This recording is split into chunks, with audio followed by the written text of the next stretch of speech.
It's about power, communication, and life. That you have the right to your power, your personal power.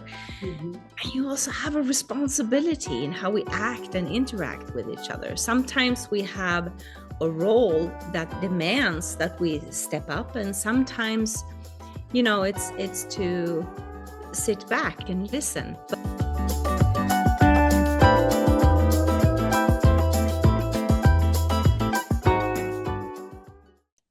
Hello, everyone. I am here with Maria Dolores. Welcome to the MindShift TV show. I'm super excited about today's guest. We met through an extraordinary introduction from across the pond. So many amazing people all over the world. And it's such an honor and a privilege to be here with her today. Maria, welcome to the MindShift TV show. Oh, thank you. Thank you, Rico. It's such a pleasure to be here and to share all of this with your audience.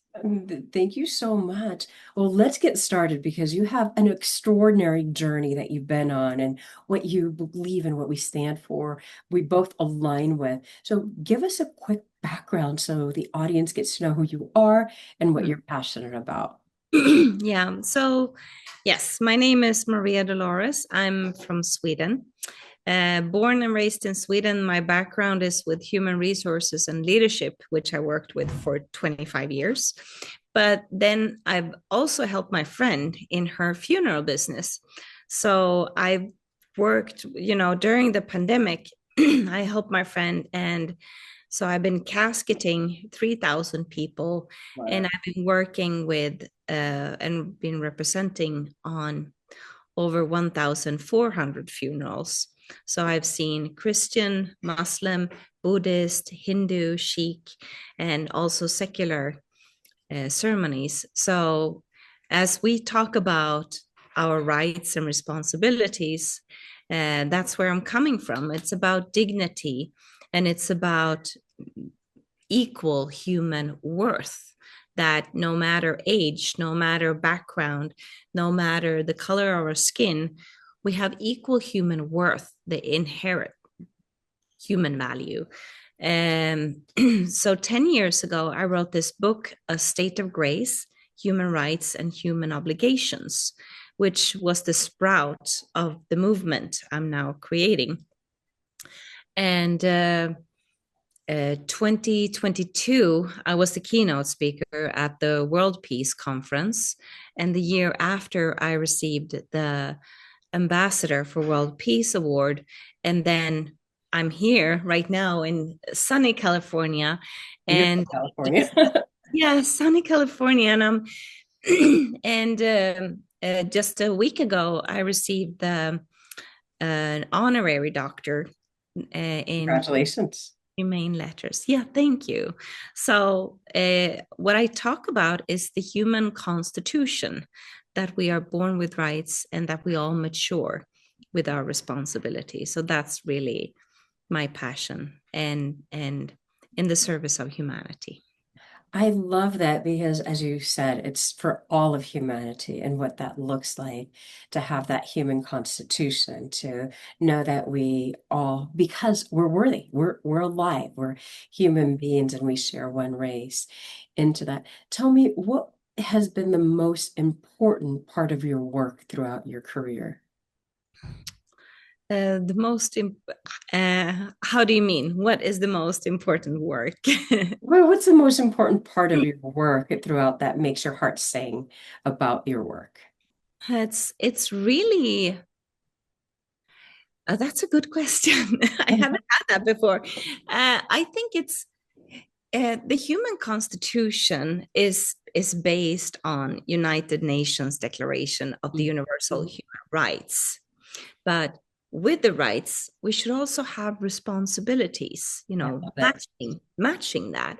So my passion is really just to talk about our rights and, taking a stand for that we are born with rights and we mature with the responsibilities. And so this human constitution is 7 promises of a new era.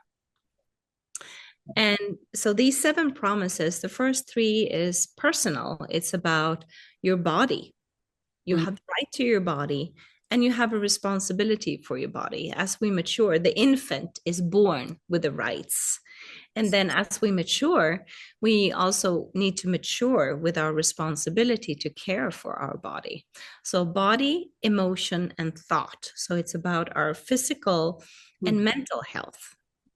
That you have the right to all your emotions, and you have a responsibility in how we mature in our emotions, and to have a strive for a more peaceful emotions, right? Yes, indeed. Yeah, and That's then very thoughts. interesting. Yeah, and the thoughts is about that you have the right to your thoughts, and to think, the same thoughts, but we also have a responsibility to trying to sort out, what are the facts, and what are all our interpretation of what we are thinking. And the overlap of that is creating drama, stirring up emotions. But when we can sort out what is our interpretation and what are the facts, then we come to a more peaceful uh, mindset.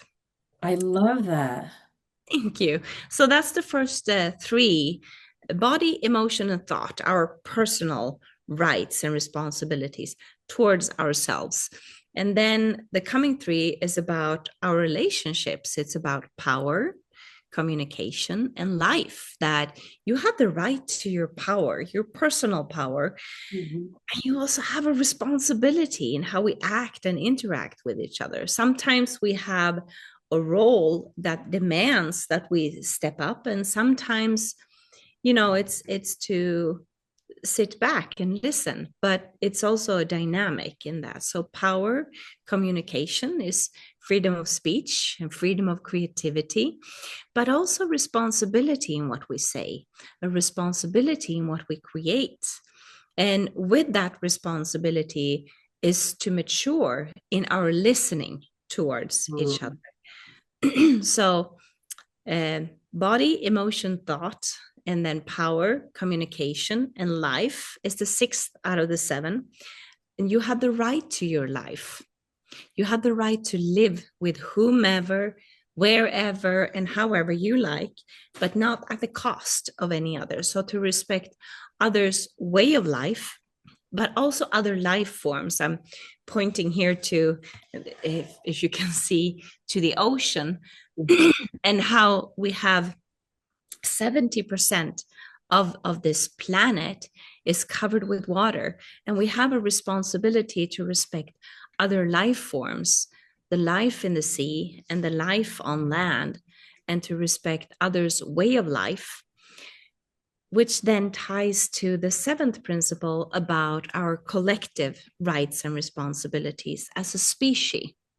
We also have responsibility. As a species, we do not only have United Nations Declaration of the Universal Human Rights, but collectively, we also have a responsibility. In Swedish, we call this civilkurage, which is moral courage. How we need to unite, because I believe that united, we will make a change. Wow, that is so powerful. And you had me at the part of the responsibility also for ourselves, beginning there, like the responsibility for our health, the responsibility for our bodies, because it is a collective. And what impacts me actually and may end up impacting you, and especially if we're in a family, right? Yeah. Years ago, there was a study in Mexico. Yeah. There was a lot of people that were being impacted and people that were being killed, women in particular. And Mm. in this particular study they did, they said that each person that is affected, impacted in any way, shape, form, or manner has a ripple effect about 255 people. Yeah. Imagine that. Imagine 10 people, multiply that by 255. The ripple effect is tremendous. The way that we show up, the way that it impacts our family, the way that we can't even think when we're at work, at school, wherever we're at, there Yeah. is a human impact. This whole butterfly effect that we keep on talking about, like the monarch butterfly, it flaps Yeah. its wings and it impacts the weather. Well, Yeah. guess what? one person who's being impacted impacts the rest of humanity in one way or another, whether we don't know that or not, right? When we start to take a look at it, it is fascinating. I love what you said about that whole collective. How do we work with each other to respect each other's space and decisions and ways of living, but Yeah. also to respect humanity in addition to respecting everything, ourselves, respecting the environment, respecting other species in this world as well. That's very profound. Tell me, in terms of moving forward, what is like your hope for humanity? Hmm. So, which is kind of funny. When I wrote the book 10 years ago, A State of Grace, Human Rights and Human Obligations, um, I had the title in English, even though the book is currently published in Swedish. And it's the idea of that when you are in a state of grace, and I am in a state of grace, that's how we create the state of grace. So, with other words, peace in the world starts from within. And so that's why the first three principles is about our physical and mental health. And that's, the fundament. And my hope for humanity is really by understanding these fundaments, that is, as you understand, this is not religious, it's not party political, it's for our brothers and sisters in China and Russia, as well as in my friends in Uganda. It's global, and it's just simply very deeply human. uh, so my hope for humanity is by understanding these seven principles to start a true movement of peace, which for me is, a more dignified, a more mature humanity. And what I mean with peace is not some, lofty, fluffy concept of, peace, love, and understanding. Honestly, my mom, she lived in San Francisco between 1960 and 1972. I'm part of that, born with that in my blood, basically, with the love, peace, and understanding. But the other side of that is also with integrity. It's Mhm. about boundaries. It is about that you have the right to your hate. You have the right to your anger. You have the right to your sadness. And you also have a responsibility. So by embracing all our emotion, the range of our emotion, then embracing that is a way to go to peace. But we have the right, but with the responsibility is not it's a responsibility not to always act out everything that we feel all the time, because that's not so mature. So Mm. we need to mature in our emotions. I love So that. the right to feel, but also a responsibility to mature. Well, that's fascinating because I just had a conversation with one of my nieces this morning exactly about that. What is our emotions? And some of those times that our emotions show up Yeah, is to tell us something. Is there something missing? Do I need to have a conversation with myself? Does it even have to do anything with the person that's in front of me? yeah, Because a lot of the times I see the adult is logical, the child is emotional in my research yeah, onto that. And so there may be some things that are unresolved within us yeah, that are triggering us. It has nothing to do with the person in front of us. It has everything to do with the person inside of us, like who we are, how we interpret, how we're viewing the world. yeah. And I believe that emotions are there to serve us, the full range of emotion. Yes. This upsets me. At times, I've been on a Zoom meeting, and I can tell you that the screen probably saved the person on the other end because Yeah. I I kept on feeling triggered, and I'm like, I didn't even know why. And I kept on asking myself, why am I feeling triggered? Why am I having these emotions inside of me? Yeah. What I realized, I literally ate tortilla chips before the meeting. Okay. My Yeah. body did not agree with that. Yeah. I thought it was the person in front of me. It had nothing to do with the person in front of Right. me. Yeah. I just got into the curious mode, like, what is it? What is it? What happened? Why am I feeling like this? Because I was still feeling like that after the meeting. Mm. And when I got in tune with my body, I recognized it had nothing to do with them, Mm. everything to do with me, and everything to do with what's in control in my space. So I love the fact that you talk about responsibility Yeah. because that takes it to a completely different level. Our Yeah. emotions are there to serve us, and Mm. they're also speaking to us. Yeah, and that's an amazing example of that. That's why the first principle is the body. And and to come to a peaceful, a more mature mindset, because it's the fundament of our body. It's the fundament of sleep, food, exercise, and just the touch. And as we mature, it's to acknowledge our human sexuality and to embrace being human and our physical needs. Yes. And that's so interesting that you say that because some of us are putting labels to certain things, right? And I think it's so important to recognize our humanity, as you said it. Yeah. It's our human needs. It's how we all operate in our way. I think it's fascinating that you talked about touch just in general. Yeah. And I know in my research, when I've seen people, and I've experienced this myself, okay, not just research, firsthand, we have that lack of human connection and human touch, Yeah. like getting a hug and how that feels at times, right? And also respecting people's boundaries as well, because sometimes people don't want to be touched, Oh, right? And sometimes, and exploring if we are that person that doesn't want to be touched, because it is human nature to be touched, right? To be hugged or connected with it. We're human beings. Why is it that I don't like that? To understand equally, is that missing? Do I have maybe too much of it? Do I have not enough? Maybe I don't like to. And just exploring, getting to know oneself.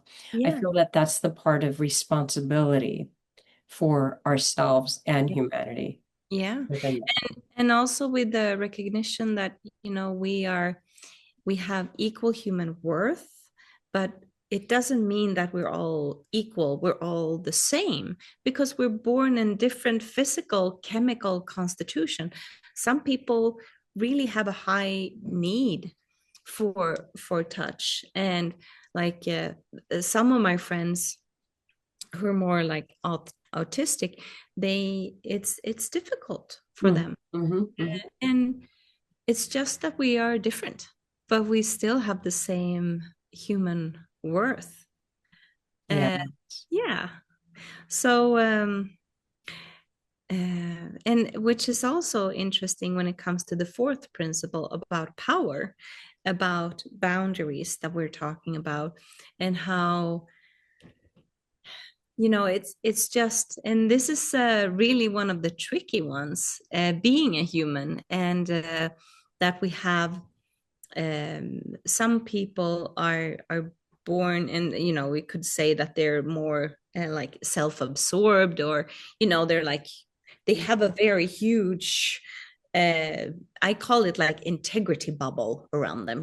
We all have this integrity bubble, and sometimes it's very very very big, and sometimes um, we believe that I'm not worthy, and who am I, and I'm sorry, and I shouldn't take so much space, and apologizing. And we have the right to our rightful space and place. What is rightful? It depends. If Yeah. you and I would be on a stage and talking, and then we're paid to speak for 45 minutes together. But if you and I would sit on a group dinner, and we would be talking nonstop for 45 minutes, then it's to take way too much space and time. So it's it's really about our personal power, which is about our time, our energy, as people, as humans. But then as we mature, we also have financial power and we have physical power, which we talked about earlier. So it's about this dynamic. I love that. Yeah. I love what you said about the power and then the power to speak. Am I engaging other people? Am I giving other people attention? Am I giving them the opportunity to connect and to share? And it brings me back to a time and space that maybe I did take over the conversation, right? Or Yeah. maybe I didn't bless people with my conversation. Hmm. Maybe I didn't connect with them in a way that maybe I just allowed them to talk and talk and talk just because I was uncomfortable talking, yet what I had would have contributed to them Hmm. in a way that they may have not recognized, or I may have not recognized as well for myself. So I think that's very powerful. And also with the insight, because life is just a learning, it's just it's a Constant constant learning. to mature.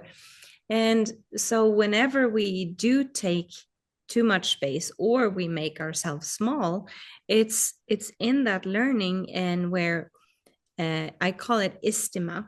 And istima means learning.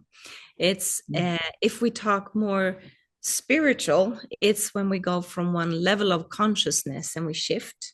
We dive into, the it's a process, into fear, anger, frustration, until we come to a realization and we shift. Or if we talk more academically, when we go from one perspective and when we shift perspective, the psychologists call it a stress tunnel, going into the stress tunnel until we come to a realization and broadening perspectives. And I've seen the same patterns both on individual level, as I was doing over years. I've done 160 days of meditation. So in my own meditation, but also in relationships. What I also saw in group dynamic and in organization development, but I also see in the world today how we're going into this isthma as a species, our identity as a humanity. And the shift now is going from the nation centric thinking, embracing the nationality, embracing the different cultural and enhancing the different cultures, as well as embracing them, and also understanding that we are a global local world, obviously, like you Mhm, and me mhm. talking Right. right here and talking to the audience that is all over the world. So we Mhm. have this global, and we have the technology supporting and driving us to a global local world. So with the I human, love that term, yeah, global local. I think that yeah, local. we see that. Wow, amazing. So it's with the isthma, the learning, or the pain that we are going through, the discourage or the turbulence, or the dense emotions, but facing and going through this. And that's why I believe the human constitution is needed to support this change. I love that, Maria. And I love the fact that you talk about how the human constitution does support that change and how it is our responsibility. It very much aligns with everything that I do. And I just released a book as well with Identity Alchemy, Turning Pain into Gold. It Yeah. is our Yeah. responsibility. Right. It's our responsibility as leaders, as mothers, as fathers, as teachers, as preachers, as whoever we are, Yeah. to be aware of how pain shows up in the world so that we have empathy and compassion. Yeah. And Yeah. it's also for those that are going through pain and facing roadblocks, Yeah. that they too have that responsibility of healing and transcending Yeah. those states. Because imagine as a mother, father, whoever we are, if we Mm. haven't done that, everything that we do is impacted. If we're a husband or a wife, we're impacting our families. If we're a teacher or a leader, we're impacting the people that we lead. That there's a ripple of impact into humanity. And Yeah. it's important for us to resolve those things inside of us and to understand for those and have empathy and compassion for those who haven't, who are on their journey Yeah. to resolve that. Yeah, exactly. And that's why I so align with what you're saying. And I really see myself as, I'm just a product of my upbringing, my circumstances, my mother, as I mentioned, from living in California in the 60s and those ideas, but also being born and raised and all my work life in Sweden. And Sweden has been in peace for 200 years. So they say that war in a region is affecting 7 generations. And so the ripple effect that we talked about is substantial, and healing that consciously Right, is paramount. right. So and therefore peace in the world, it's not out there, it's really within, because the healing needs to come from within, and it's a journey, it's not a destination. And I think you hear me when I say that. I really mean that. It's not just some fancy words, but it's really understanding how I, as a mother, affecting my daughter, and she has her healing to do as well. It's generational. It is So, generational. I'm going to read a quote because I love it. I wanted to read it as soon as we got on, as you started speaking. One of the things APJ Abdul Kalam used to say, yeah, where there's righteousness in the heart, there's beauty in the character. When there's beauty in the character, there's harmony in the home. When there's harmony in the home, there's order in the nation. And when there's order in the nation, there's peace in the world. And to me, that really resembles our conversation, your conversation, what you stand for in humanity, that there's peace in here, that I am reconciled, that yeah, I get me, that I understand me, that I have responsibility for me in addition to that. yeah, So have the understanding, my consciousness that the impact that I have as well on others. yeah. Beautiful, beautiful. What would be closing words that you would like to share with people? Oh, yeah. Uh, just that your ideas will change the world. Wow, that's That's beautiful. all. Our ideas, right. And I'm going to take that a step further because I know this is exactly where you align on that. Our Yeah, ideas create our emotions yeah, based on those ideas, create our beliefs based on those emotions, mm, create our actions based on those beliefs, and create our results based on those actions. And that is the depths of the conversation. mm. Maria, thank you so much for being here with Yeah. me today and blessing us with your insights. And congratulations on your honorary PhD on that. Oh, thank you. So, Honorary doctor. honorary doctorate. PhDs will be so, oh, yes. Yes. Thank I you. love it. Thank Thank you. you. Oh, Congratulations on that. Congratulations on your work. I'm looking forward to our next conversation. Thank you. And to our audience, mm, my invitation is that you take 5 minutes, do 3 things that will impact your life. Is it taking a look at self? mm, And you know exactly what it is for you. For me, it used to be like, okay, Rocío, what are you doing? How did you show up in this interview? Did you need sleep? Did you need rest? What did you need ahead of time that would make it even better?